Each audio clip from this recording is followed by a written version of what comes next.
And now we welcome Reverend Stephen McAfee.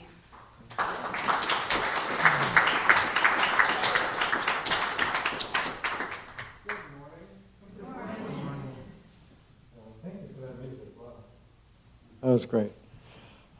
Grace. Interestingly enough, Wanda talked about grace last week. For those of you who were here and heard that, or those of you like me who had to listen to it later, great talk. It was a great talk. So I want to talk about some things that Wanda said. She said that grace is the acceptance of the love of God in a world of seeming hate and fear. I mean, I hope you thought about that if you heard it last week. That's a great sentence. But another thing that I've noticed when Wanda is up here is she usually uses a phrase at the beginning when she's welcoming everybody, and the phrase is abiding spirit. I don't know if you think about that, but that's a powerful phrase because it's always present and always abiding. So as I was listening to Wanda's talk at home, I was thinking about, so this is true, the Spirit of God is always present and always abiding, and grace is always available. And so if that's the case, why don't we experience it more often? Because I think it's fair to say a lot of us don't. So I thought about that. And what came to me was when I was, many, many years ago, when I was much younger, and one of my sons was very young, he ended up breaking, by accident, my favorite lamp. Like beyond repair, just obliterated the lamp. And he knew I really liked that lamp. So he was very upset. I was upset because I liked the lamp. But it was an accident, you know. Accidents happen to everybody, especially young kids. So he was very upset and crying, and I was trying to comfort him and telling him it was okay, that I understood it was an accident, it wasn't on purpose, and I tried to hug him, and he ran away into his room. So it occurred to me, why did that happen? Here is the Father offering love and forgiveness, and here's the child refusing to take it. Even though he wanted it. He wanted the reassurance, he wanted the forgiveness, he wanted the love, but he couldn't receive it. And as I tried to approach him with it, he ran and hid. Now, I don't know if you recognize this or not, but that's our pattern. And it was Adam and Eve's pattern in the garden. After they did what they were told not to, which was eating the forbidden fruit, and then God's walking through the garden, because I don't know if you know this, but the Genesis book says that Adam and Eve used to walk and talk with God in the garden every day face to face. So as he's walking through the garden, they hide. Hide from God? Really? Why? It says they hid because of their shame. So was this something that God put on them or something that they put on them? Was that shame and guilt that my son felt something that I put on him or something that he put on him? And that caused him to turn away from the very thing he wanted because he didn't feel worthy to receive it. So I propose that many times when we're not receiving or experiencing the love and grace of God that we wish we were, it's because we have some self-judgment that makes us not okay to receive it. And we're trying to hide from the thing we actually want. So, I'm going to tell you a couple of short stories. I like stories, as you've probably noticed. So, oh, you have noticed. Okay. So this unacceptance part, if we have any aspect of us that we find unacceptable, then that unacceptable concept makes us want to hide that part of ourselves and project a different image so that we're acceptable. Because we want to be received, we want to be loved, we want people to approve of us. And if there are parts of us that we are not at peace with yet, that are not okay, then we don't want you to see those. Because we might not be acceptable anymore. So we try to hide. And then once we try to hide, fear pops in, because now we're constantly afraid of being discovered in our weakness or foibles or error or whatever it is that we're upset about. So we try to hide. It takes a lot of energy to be afraid, and a lot of energy to try to hide who you are. And so now we're not only unaccepting of ourselves and afraid we'll be discovered, we're exhausted because we have to put up this front all the time. And it's fatiguing. Some of you may have noticed that, maybe. So, and then you wonder, where's God's grace? Right where I was, standing right in front of my son with open arms. That's where it is. So, here's the story part. Oh, I will have to back up just for a second. This is something that I was never taught. I don't know about you, but I grew up in a church, and you're in one now, so whether you grew up in one or not, here you are.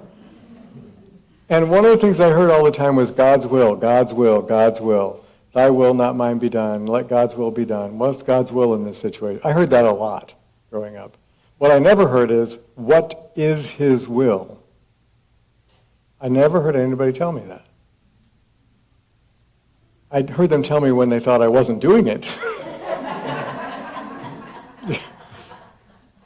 But they never said what it was. So, who am I to know what it is? But here's what I'm going to tell you I've discovered. I've discovered that for me, God's will is really simple. That love be made manifest. That's it. So in any circumstance you are in, or any choice you face, God's will is that you make love manifest right there. To the best of your ability, whatever that is. My ability may be better or worse than yours in that similar situation. That doesn't matter. What you can do to make love manifest in your situation is what you're to do. What I can do to make it manifest in mine is what I'm to do. Whether that's bigger or littler than yours, doesn't make any difference. So, I actually got to meet Mother Teresa one time. Not that you would know who I am, but I got to meet her briefly one time, and she was extraordinary. Little woman, I mean short and skinny and frail looking. You know, like you could go and blow her over, except she was like this powerhouse. I mean, everybody, you could feel her presence literally when she walked in. And she's written about this too, but one of the things she said in this particular talk was, I'm just the pencil, God is the writer. And so in this light of God's will that love be made manifest, and of not being able to experience his grace and love, I want to make a few connections. And the connection is, what if you had a pencil and you were writing the great American novel, or writing some important letter to somebody you cared about or whatever, and the pencil said to you, I'm not writing that. Unless you write what I want, I ain't doing it. I mean, that'd be kind of ridiculous, yeah? We're the pencil, and I'd be willing to bet you've said that to God. Unless you write it the way I want, I'm not doing it. So there's a story I'm going to tell you. I'm going to read the story so I get it right. It's an ancient Jewish story about a very wise rabbi that was considered far and wide in his day to be one of the greatest souls and one of the most wise souls. Well, this was after the Great War, and there was a young man who was trying to find, a very young man, trying to find his father that he had heard was alive and had been released from the concentration camp, but he hadn't reconnected with the family and he couldn't find him. So a friend told this young Jewish man, go to this Rebbe. He's like brilliant. He's like really in touch with God. He can help you find your father. So he went to this rabbi, told him the story that he was trying to help him find his father, and he said, oh, okay, here's what you need to do. Go to this village. And he named this very small village, kind of far away. So go to this village and inquire about your father there. So the boy thought, well, what have I got to lose? And everybody thinks this guy knows what he's doing. So he made the trek to this village far away. And he asked everybody in town, gave him his father's name, even had a photo of his father. Nobody had seen him, ever heard of him. struck out. So he came back, was really upset with the rabbi, and said, "You told me to go to this village, and I did, and nobody there's ever seen my dad or heard of him, and I even showed pictures around. So, what's the deal?" And he said, "Go back to the village and ask again." So he did. He went back to the village and he asked again. And once again, nobody in the village knew who the dad was. Nobody had seen him. And as he was leaving the village, he happened to bump into a local constable. And he hadn't met this person before. And he said, "I don't suppose you know this guy. He's my dad. I'm looking for him." And he said, "I don't. But he looks really familiar. Go down to the jail," which he hadn't checked because his dad was an honest, good guy. So he went to the jail, and there were a whole bunch of men in that facility. And it turns out that this was a bunch of men who'd recently been released from one of the camps and were sent to this place, this building that was the county jail, for holding until they could separate who they all were and find transport for them back to their families. And guess what? His dad was there. So they were very happy. The family was elated, and they went back to their own hometown, and everything was great, and they celebrated. And the dad said, "Let's go thank the rabbi." So they went to this place where the rabbi lived and said, "Hey, I found my dad. Here he is." They introduced him. The rabbi said, "Oh, praise God." And so the old man who'd been released from the camp, said to the rabbi, "How did you know where I was?" And the rabbi said, "I didn't. When your son asked me the question, God told me, tell him to go to this village. I had no idea where you were. But I knew what God told me, and I trusted that." If you're like me, you'd like to know the plan before you start walking into it. But sometimes what God says to you is, tell them to go to this village. And you go, why? Tell them to go to the village. Well, they did go and there was nothing there. Tell them to go again. One of the things that opens us to God's grace is willingness. If we're not willing to receive it because of judgments we have against ourselves, then we're cut off. It's not that it's unavailable, it's that we cut ourselves off. We're the little boy who runs into our room. And even if it's not a self-judgment issue, but it's simply an issue of willingness, if God's will is that love be made manifest, then you have the power to do that or withhold it. It's your choice. So if God's will is going to actually be made manifest in the creation, then we have to be willing to do it. Because if we're not, it doesn't happen. Or at least the part you are supposed to do doesn't happen. And you know what the ripple effect is where you drop a stone in a pond. If your part doesn't happen, none of those ripples do either. And those ripples go out a long way for a long time. I'm going to tell you another story. This is about a rabbi you've heard of. His name was Yeshua ben Yosef, who we now call Jesus. And this is from Mark, first chapter of Mark actually, verse 40. And it says, "A man with severe leprosy came to Jesus and implored him and knelt down before him and said, 'Please, if you are willing, I know you can make me clean.'" If you are willing. If you are willing. Moved with love, Jesus reached out his hand and laid his hands upon him. Do you remember a few weeks ago Wanda saying laying on of hands? Here we go again. He didn't just talk to him. That's another talk for another time. Maybe Wanda will give that talk. And I won't have to. But Jesus laid his hands upon him and said, "Of course I'm willing," which is always God's response. Of course I'm willing. Be clean. And immediately he was healed and the leprosy left him. So now imagine this same story, in the same scenario, and Yeshua says, I haven't got time for that. I got to be over in Bethany. We're having a dinner over there. A lot of people coming. It's a big deal. I don't have time for that. I got to be over in the mountain. I'm giving a big sermon there. It's going to be lots of people. It's going to be recorded. History's going to talk about it for ages. I haven't got time for you right now.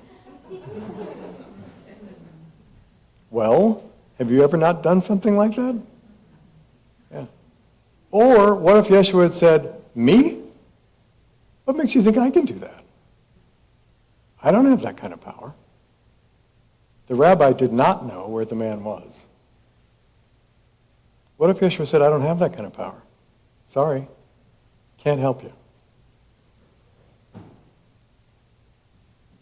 He didn't say, I have that power and I'll heal you. He never says that in the New Testament. What he said is, I am willing. And that made everything possible. So, that's the two stories. Also, just to tie it back into Wanda, in case you didn't hear this talk, listen to it online, it's really good. She talked about a car accident. Not many people talk about car accidents when you talk about grace, but Wanda managed to pull that off. It was awesome. About this accident she had and all the elements of grace that came together with nurses showing up and EMTs showing up and all these things to help with the situation. Again, same scenario. What if all of them had driven by? I'm on my way somewhere important. I don't know these people. It's not my responsibility. Hey, dude, it's just their karma. I'm not supposed to get involved. I've actually heard that, by the way. Yeah. That's another thing Jesus never says in the New Testament. Sorry, man, that's just your karma. You're going to have to suffer with it. Nope. So,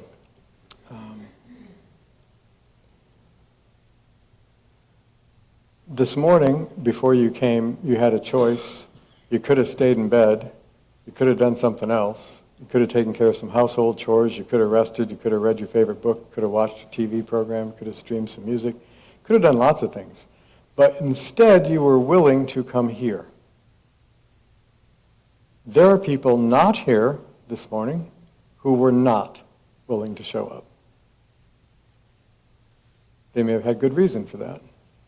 But generally speaking, when you're not willing to do something that shares or expands or brings love present, generally speaking, when you're not willing to do that in some particular scenario, you will develop a pattern of not being willing to do that in other scenarios. And pretty soon, you're not willing. And then you feel isolated and cut off and go, where is God anyway? On the other side of your willingness, that's where God is. So, if you find yourself in resistance a lot, this is too hard, I don't want to do it. I'll look like an idiot if I say this, I don't want to do that. I'm not going to go ask for them to forgive me. I mean, I had reasons for what I did, it's not my fault. Any of those things that we're asked to do that we resist doing, start with one of those. And when your normal resistance pattern, and it doesn't even have to be big spiritual things, by the way, because patterns develop, and they apply in every area of our life. Patterns are not restricted to just this little corner of your life. If you develop a habitual pattern, it pervades your life, good or bad patterns.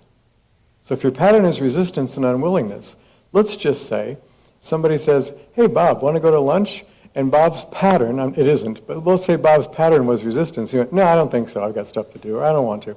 Nah, I don't want to. Okay. But what if then today somebody says, hey, Bob, you want to go to lunch? And his pattern has been that resistance, and he's just heard my talk, and he goes, yeah, okay. And he goes. Maybe the lunch will be good, maybe it'll be bad, maybe something great will happen, maybe it won't. It's not about the result of that. It's about choosing a pattern of willingness to respond to God, including God and other people.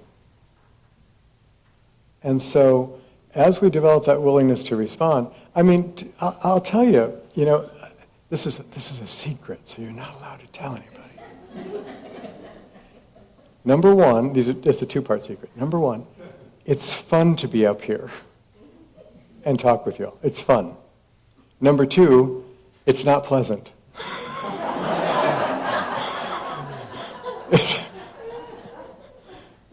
There's a lot goes on when you step up here. True? Yeah, there's a lot goes on. It's like, am I doing the right thing? What if I screw it up? How do I know what I'm supposed to say? I don't have anything to offer them. What if I'm kind of feeling down today. Somebody should perk me up, not the other way around. All those. And trust me, that goes on. All those things. This church was in search of a minister, which it now has, thank God. Wanda could have said no. Don't think so. I will also tell you another secret. Many of us that you see up here, or in other positions of leadership, in this church or in other spiritual groups, many people in leadership positions did say no and resisted for a while, and then went, okay, took a deep breath and went ahead. Because there's a lot of responsibility that comes with it. It's easier not to. And that's, if you never stand up here and share something with this group, in your life, it is almost always easier to say not to. Almost always. The path of least resistance is usually not the high path. So if we get in a pattern, even in little mundane things, hey, I'd like Italian tonight. Well, I'd rather have Chinese. Let's do Chinese. Sounds like a good idea. I don't mean making yourself a doormat. I mean being willing to be responsive to something other than your idea. And if you're willing to do that and start cultivating a habit of that, it gets easier to say yes to things, even things that might be difficult to do. Obviously, you don't want to say yes to everything because not everything is a good idea to do. Hey, let's walk out in front of the truck. Okay. No, thank you. Not willing. Sometimes that's fine. But what I'm talking about, and you know what I'm talking about, when that inner voice in you, that inner light, that Spirit of God in you, when that's inspiring you to do something, but you believe that doing what it's asked will make you uncomfortable or unapproved of, or an outsider, or a target, or something that's going to be very unpleasant for you, the self-preservation instinct is, nope, too hard, not doing it. The greatest models we have had of spiritual life in our entire history have never, not one of them, had it easy. Not one of them. What if they'd have said, no thanks? What if when the Lord said, Yeshua, this is your ministry, and he said, I don't think so. I'm going to build a couple of cabinets and just hang out. Because he could have. He could have. What if St. Francis had said that? What if Mother Teresa had said that? Do you know how Mother Teresa started? According to her, she was given an assignment by her bishop. She was in the Catholic Church, you probably know that. And there's a hierarchy there. And in the hierarchy, they assign you to do things, kind of like the military. So the bishop assigned her to go to this particular place in India to do this thing at a church. She was on a train to go do that. She didn't have any thought about setting up the Sisters of Charity or helping the dying in India or any of that. She was on this train, and the train had to stop to refuel or water or whatever it is the trains do. It stopped. And she looked out the window, and there was a man, obviously a very poor man, looked homeless, that was quite literally laying in a gutter and looked as though he was dying. And it was cold.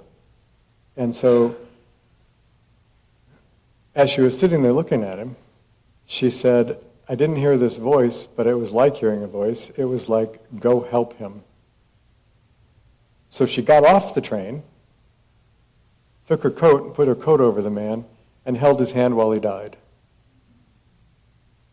Because she couldn't help him. And she decided, and then she got in trouble because she didn't get to the church on time and she didn't do what she'd been assigned to do. So there was a consequence for being willing. She got in trouble. And sometimes when you say yes, you will get in trouble too. Not with God. And so she ended up talking to her superiors in the church and saying, I want to help these people. Nobody should die alone and unloved. And the least I can do is sit with them. That's all I want to do. That's my work. That wasn't a job in the Catholic Church, to sit with somebody who was dying and just hold their hand. But now there's a sanctioned order called the Sisters of Charity that she started because of seeing that man out the train window and saying, yes, I'll go do something. Can I heal him? No. Can I fix poverty in India? No. Can I prevent homelessness in India? No. Can I make his family feel better if I can even find them? No. Is there a way I can find his family? No. Can I really make a difference? No.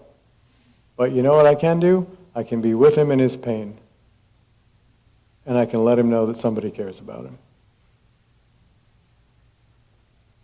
If you've ever been alone and not cared about, that's gigantic. So she said yes. You would have never heard of the name Mother Teresa if she hadn't.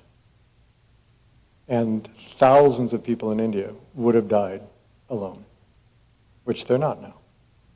And she's gone, but her work isn't gone, and there are still people being helped in India. So, most of us are not going to heal a leper. Most of us are not going to start a brand new order in the Catholic Church. Most of us are not going to do anything that the world ever writes about and says, ooh, look what Stephen did. You know, in 100 years from now, they'll be studying the Gospel of Stephen. You know, I don't think that's happening. Okay? So, most of us are never going to do those things. But God's will, especially in the sense of making love manifest, is not done in giant movements. It's done one person at a time. Mother Teresa stepping off the train and holding the hand of a dying man. One person to one person. It's done in little moments. It's done when you're checking out in a line at the grocery store and you're already behind schedule and there's 20 people in front of you in the 7-item line and they all have 50 items. And you want to get out of there and you're all ticked because they're not following the sign and you've got 7 items and they've all got 50. And you're not having a good day. And instead of being obsessed with that, you notice that the checkout woman is not having a good day either and everybody's yelling at her. And you don't. You say, this must be a tough job. Thanks for doing this. How are you doing? We have the power to bring love present or to withhold it. It's one of the greatest powers we have. And whether we do it in really big things, which people notice, or whether we do it in really small things that nobody notices, but we do them all the time. If you had a choice, let me put it this way, if I had a choice, if my choice was, Stephen, you can do something really great once, really great, that the world really actually is going to notice, and you can make a difference in the world, or you can make a million little differences in the lives of people you touch that nobody will ever know. You know what I choose? Not the big moment. Because I don't live in big moments. I live a little breath at a time, one moment at a time. I wake up and go, oh my God, I'm not dead today. That's awesome. I'm serious. Because about a year ago, I almost was. So it's like, hey, this is cool. I'm still here. So I'm going to read you something, and then I'd like us to do a short meditation. This is from Psalm 51. Create a clean heart in me, O Lord. Renew a steadfast spirit and sustain me with a willing spirit. So I invite you just to close your eyes for a moment. Bring your attention inside to that Christ light that we talk about all the time. And just recognize that one of the powers that has been entrusted to you is the ability to give and receive love. And with that power also comes the choice to withhold it from another or to reject receiving it from another. So think for just a moment, if you would, about what it feels like to you when you do receive love. What would it have felt like to my son if he'd been able to let me hug him and reassure him that he was fine and everything was okay, as opposed to crying in his room and feeling broken? What does it feel like to you when you're loved? And what does it feel like to you when you're not?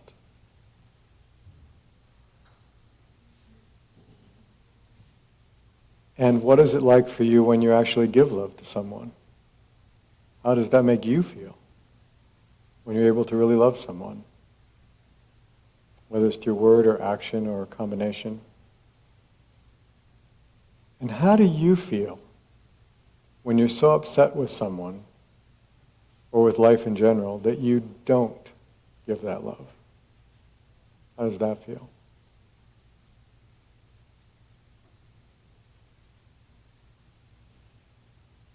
What if the only thing God was asking you to do was to freely give and receive his love? That's it. How would your life be different?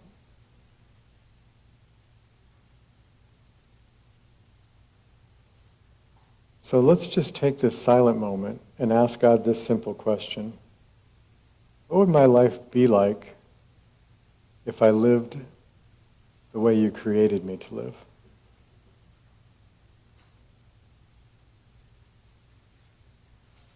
What would my life be like if I were willing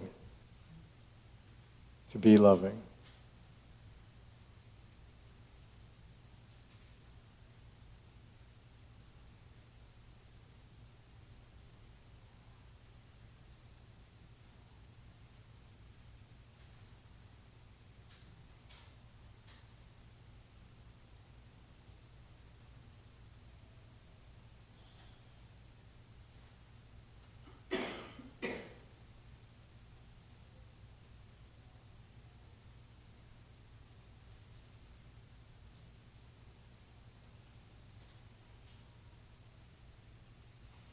And then imagine, just for a moment,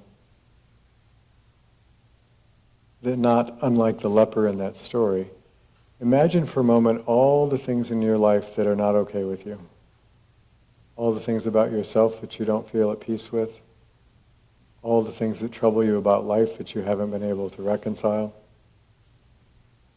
What if you, right now, lifted all those up to God? Not a God beyond you somewhere, but the God within you.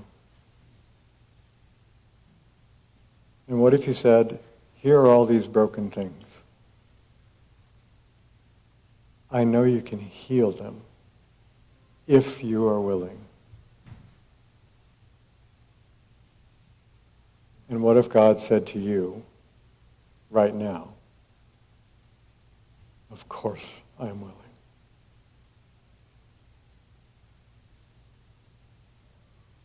Take it in and receive the grace.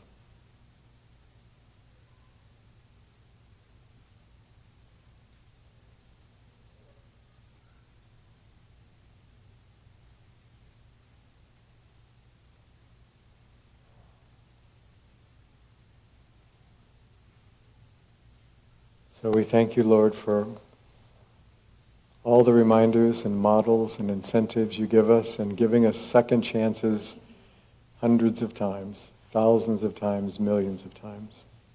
May you help our unwillingness turn into willingness. And God bless all those who have said yes to you. In your name we pray.